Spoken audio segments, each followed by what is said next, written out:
मैं बात कर रहा हूँ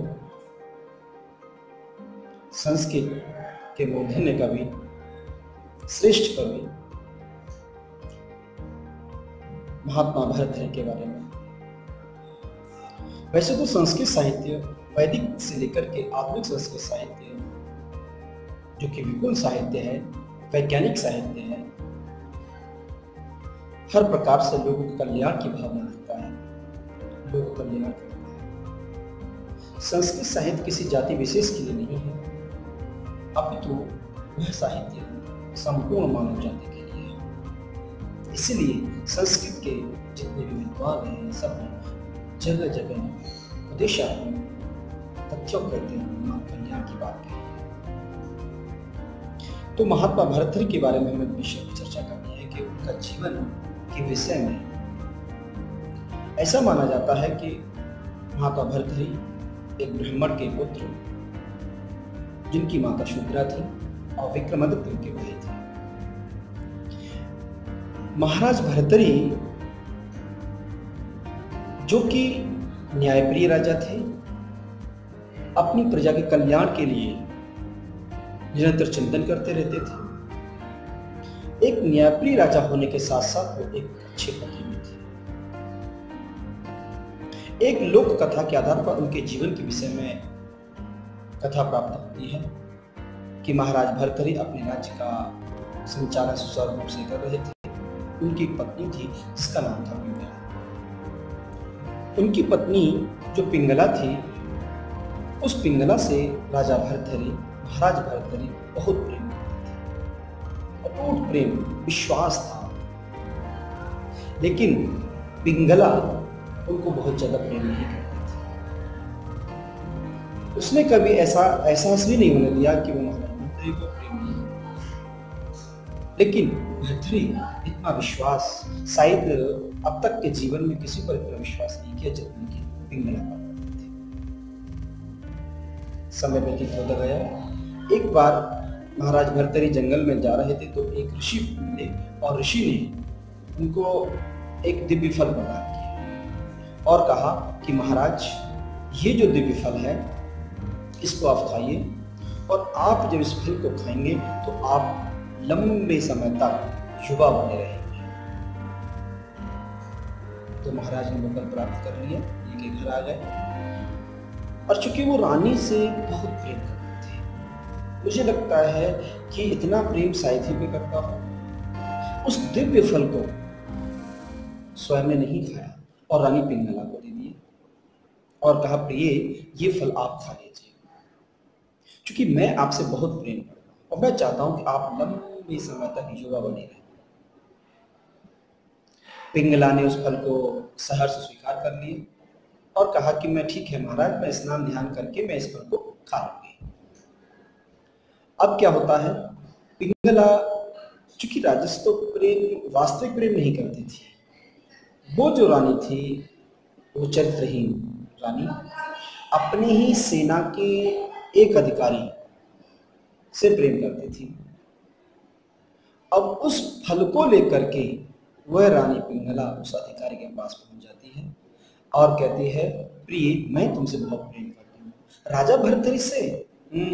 मैं राजा भर्तृहरि से वास्तव प्रेम नहीं करती हूँ, तुम ही मेरे प्राण प्रिय हो, मैं तुमसे बहुत प्रेम करती हूँ, और ये जो फल है, इस फल को आप स्वीकार करिए, ग्रहण कर लीजिए, खा लीजिए। मैं चाहती हूँ, पिंगला ने कहा कि मैं चाहती हूँ कि आप लंबे समय तक युवा बने रहें। सेनाधिकारी प्रसन्न हो गया। सेनाधिकारी का, ठीक है, मैं ये फल को खा लूंगा, स्नान ध्यान करके आप निश्चिंत रहिए। सेनाधिकारी का जो प्रेम था वो पिंगला से वास्तव प्रेम नहीं था, वो भी स्वार्थ से प्रेम करता था कि कुछ मुद्राएं या कुछ धन इत्यादि मिलता, लेकिन वास्तव में प्रेम नहीं करता था। इधर जो सेनाधिकारी था, पिंगला से प्रेम नहीं करता था, परंतु वो प्रेम करता था उसी राज्य की एक गणिका थी, जिसे वैश्या कहा जाता है, और वो उस वैश्या से प्रेम करता था। दिव्य फल लिया उसने और सोचा कि मैं रानी पिंगला से तो प्रेम नहीं करता हूँ, परंतु मैं उस वैश्या से, गणिका से प्रेम करता हूँ, क्यों ना मैं उसको फल प्रदान कर दूं। और वह उस फल को लेकर के उस लड़का के पास चला गया, वैश्य के पास चला गया और बोला, प्रिया मैं तुम्हें बहुत प्यार करता हूँ, प्रेम करता हूँ, तुम इस फल को खा लो, मैं चाहता हूँ कि तुम इस फल को खा करके लंबे समय तक युवा बनी रहोगे। वैश्या ने फल ले तो लिया, परंतु वो संकोच में थी, बोली मैं इस फल को नहीं खाऊंगा, मैं इस फल को नहीं खाऊंगा। उसने मना भी किया सेनाधिकारी से कि मैं इस फल को नहीं खा सकती, लेकिन उसका प्रेम अधिकारी का नहीं तुम्हें खाना ही होगा, प्रेमाधिकार दिखाते हुए तुम्हें खाना ही होगा। खैर वो कुछ नहीं बोली और उसने फल को रख लिया। जब सेनाधिकारी चला गया, उसके मन में चिंतन किया उसने कि मैं इस फल को खाऊंगी तो मैं अपने जीवन से बहुत दुखी हूँ और न जाने कब तक मुझे इस योनि में रहना पड़ेगा, इसलिए मैं इस फल को नहीं खा सकता। एक सात्विक विचार, कल्याण का विचार उसके मन में आया, क्यों न मैं इस फल को महाराज भर्तृहरि को दे दूं। महाराज भर्तृहरि कुशल शासक है, अगर मैं उनको इस फल को प्रदान कर दूंगी तो निश्चित रूप से वो लंबे समय तक युवा बने रहेंगे और लोगों का कल्याण होता रहेगा। यह सोच करके वह वैश्या, वह लड़का उस फल को लेकर के चली गई। कहाँ? उस फल को लेकर के वह महाराज भर्तृहरि के पास चली और महाराज भर्तृहरि से उसने निवेदन किया कि महाराज एक दिव्य फल है, मैं आपके चरणों में भेंट करना चाहती हूँ, आज्ञा हो तो मुझे आज्ञा दें। राजा भर्तृहरि का ठीक है, क्या फल है बताए। उसने कहा महाराज दिव्य फल है और इस फल को खाने का लाभ ये है कि जो व्यक्ति इस फल को खाएगा वो लंबे समय तक युवा बना रहेगा। और महाराज भर्तृहरि, इसलिए मैं आपको देना चाहती हूँ। राजा ने उस फल को देखा और वो एकदम आश्चर्यचकित रह गया, बोला वाह ये फल तुम्हारे पास कहां से आ गया। उसने बताया महाराज ऐसे ही बस मुझे मिल गया, मेरे एक प्रेमी थे और नहीं ये बताओ आया कहां से। तब उसने सारी बात उससे दंड का भय दिखाया तो उसने बता दिया कि मुझे आपके सेनाधिकारी ने, वो उससे प्रेम करते हैं। सेनाधिकारी को बुलाया गया, सेनाधिकारी ने कहा कि महाराज क्षमा करें, ये फल मुझे रानी से प्राप्त हुआ। और रानी का जैसे नाम लिया तो राजा के तो पांव के तले जमीन ही खिसक गई। जिस रानी पर वो निरंतर प्रेम करता था, जिस रानी से वो निरंतर विश्वास करता था, आज उस रानी ने महाराज भर्तृहरि को धोखा दे दिया।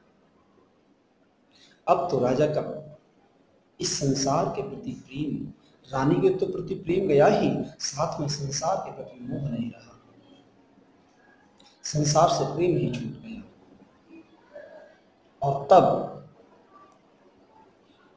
भर्तृहरि ने सोचा, चिंतन किया, इसकी प्रमाणिकता में एक श्लोक भी दिया जा सकता है, या चिंतयामि सततं मयि सा विरक्ता साप्यन्नमिच्छति जनं सजनो अन्यसक्तः अस्मत्कृते च परिशुष्यति काचिदन्या धिक्तां च च मदनं च इमां च मां च। उनका धिक्कार है। मैं जिससे बहुत ज्यादा प्रेम करता हूं वो तो उससे प्रेम नहीं करती, वो किसी और से प्रेम करती है।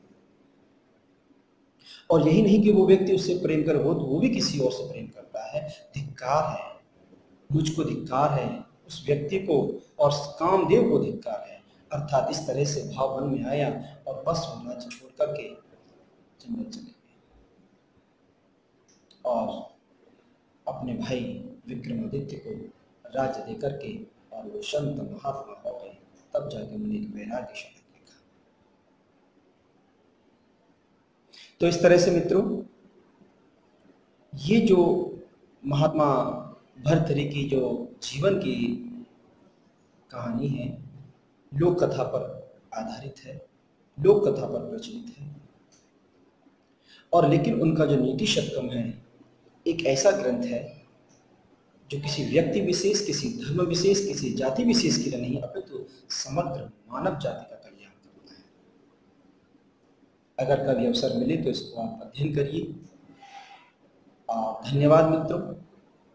फिर किसी साहित्यकार, संस्कृत कवि का जीवन परिचय लेकर के उपस्थित होते हैं। धन्यवाद।